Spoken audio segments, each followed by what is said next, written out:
Bonjour, je viens aujourd'hui parler aux Africains, aux dignes fils de Kama, héritiers de cet univers. Je voudrais ainsi rappeler à ceux qui l'ignorent ou à ceux qui ne savent pas ou qui l'ont oublié, que nous sommes, nous les Africains, les héritiers de la création. Et nous devons de protéger nos co-créatures et vivre en harmonie avec celles-ci. Nous devons apprendre au monde les vraies valeurs de la nature. Nous devons les enseigner la nature, la famille, la notion de couple, la notion de l'esprit et de l'âme. L'occidental ou le mulâtre compte sur lui-même et son intelligence. Beaucoup ne croient même pas à un créateur. Ce n'est pas de leur faute s'ils refusent de croire, c'est simplement l'orgueil et la jalousie qui les animent.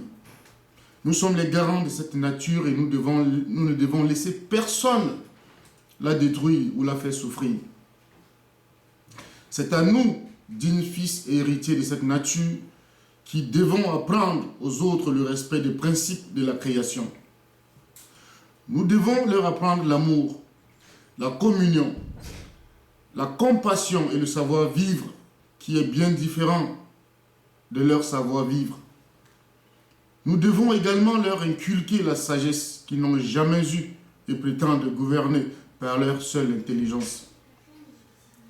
C'est à l'Afrique la responsabilité d'éradiquer la violence et l'individualisme.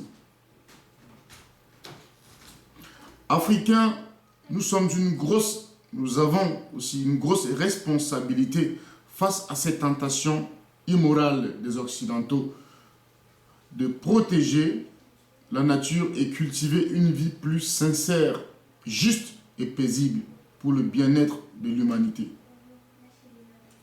Nous laissons les fous nous mener à la faute. Le songe, pour eux, est une hallucination, la sagesse, une folie. Nous sommes les maîtres de toutes les créatures et faisons ainsi des jaloux de ces dons.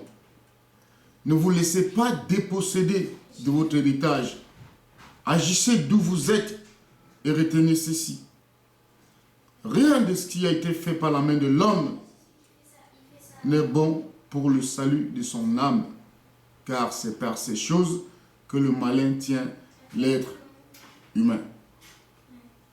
Nous ne pouvons pas vivre comme si nous étions des étrangers sur cette terre, comme si nous étions faits pour être des esclaves des autres, comme si nous étions faits pour être des objets ou des sujets pour d'autres.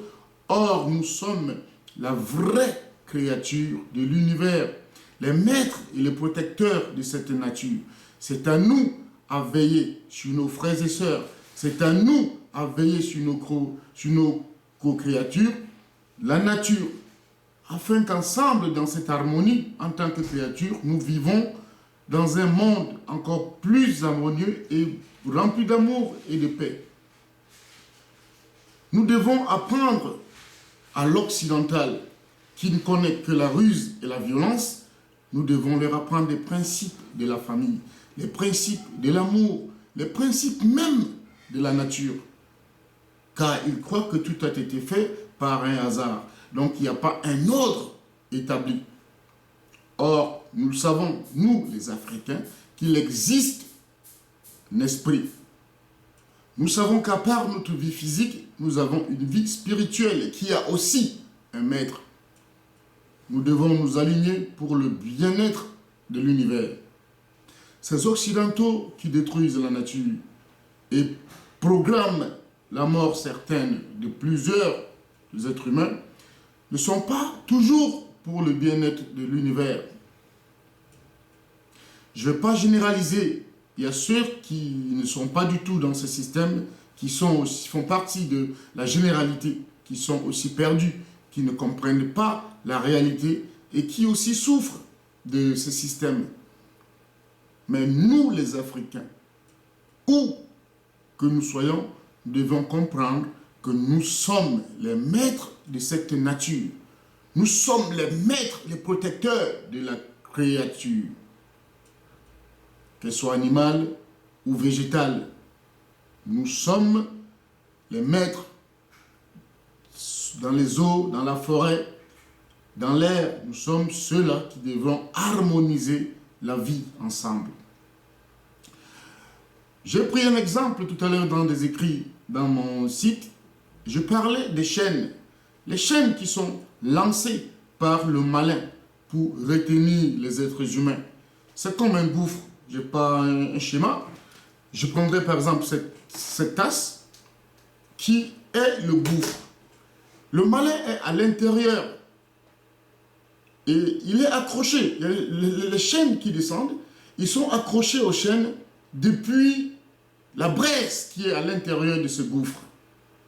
Alors, le monde et la population sur Terre, l'Afrique surtout, alors ils jettent les chaînes sur Terre avec tout ce qui est attractif dans le monde, distraction, luxe et tout ce qui va avec.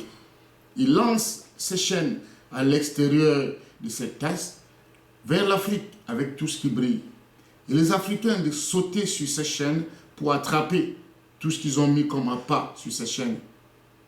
Et tellement nous sommes accrochés que nous empêchons ces chaînes de glisser et de les laisser tomber dans leur gouffre. Alors nous retenons cela en nous accrochant, ce qui fait qu'ils restent accrochés et ne tombent pas. Ils remontent donc par ces chaînes et viennent posséder le peuple qui se transforme, qui se déguise, qui se mute même. Donc, pour échapper à cette mort certaine, parce que les chaînes descendent et descendent avec tout le peuple qui est accroché. Et quand le premier arrivera au bout de gouffre, il ne pourra pas reculer, parce qu'il y a tout un monde qui est derrière et qui arrive. Ils vont le pousser. Tu ne pourras plus te retenir, ce serait trop tard, pousser dans le gouffre. Et c'est le plan de l'ennemi. Tous ceux qui sont en avant, ils tombent et on reste accrochés aux chaînes. Pour être libre et retrouver la liberté, la force et la sagesse qui nous a été donnée pour diriger et organiser ce monde, nous devons laisser ces chaînes. Lâcher ces chaînes dont nous nous accrochons et que chacun aille de son côté. Nous ne sommes pas destinés dans ce gouffre, nous sommes destinés sur la terre avec la nature. Mais nous poursuivons ce qui n'est pas à nous, ce qui est lancé par le malin pour nous détruire. Nous devons nous déconnecter afin de rester avec la nature qui est la nôtre pour une vie meilleure. Je n'ai rien contre les races, déjà qui n'existent pas, des couleurs des races. Il n'y a pas de couleur proprement dit dans les couleurs dont on a dit.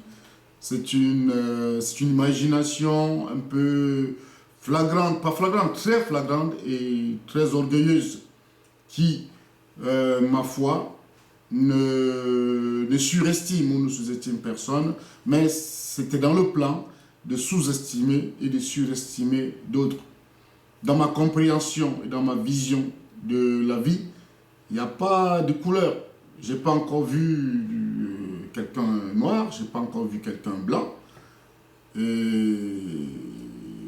les hommes, l'Africain a souvent plus la couleur de la terre. Vous voyez, en Afrique, on a un peu plus la couleur de la terre. Si on pouvait donner cette couleur-là encore, je consentirais. La couleur blanche n'existe pas. La couleur jaune non plus. Et je sais que les mulattes, quand ils sont énervés ou excités, ils deviennent rouges. Ça, bon, c'est encore discutable. Chers frères africains, voilà en bref le réveil et l'éveil pour ceux qui sont déjà réveillés, le réveil pour ceux qui dorment, de qui nous sommes vraiment. Nous sommes allés tellement loin qu'on a fini par oublier notre propre identité. Vous demandez à beaucoup d'Africains à l'extérieur, qui es-tu vraiment? Il ne saura pas. Le nom a été changé, la langue a été changée, l'esprit, les croyances ont été changées. Donc on est un peuple vide pour ceux qui sont entièrement partis. Un peuple vide qui s'est déconnecté de ses racines et ne se reconnaît plus. Heureusement, il y en a encore qui n'ont pas dormi ou qui ne dorment pas et qui cherchent au quotidien de savoir qui nous sommes vraiment. Je sais qui nous sommes Et je sais qu'il y a beaucoup qui savent aussi qui nous sommes. Nous sommes les héritiers de ce monde. Nous sommes les héritiers de cet univers. Et c'est nous qui devons apprendre aux autres créatures les manières et la façon de vivre en harmonie avec la nature. C'est une grosse responsabilité. N'abandonnons pas cela pour de la fiction. N'abandonnons pas cela pour des vanités.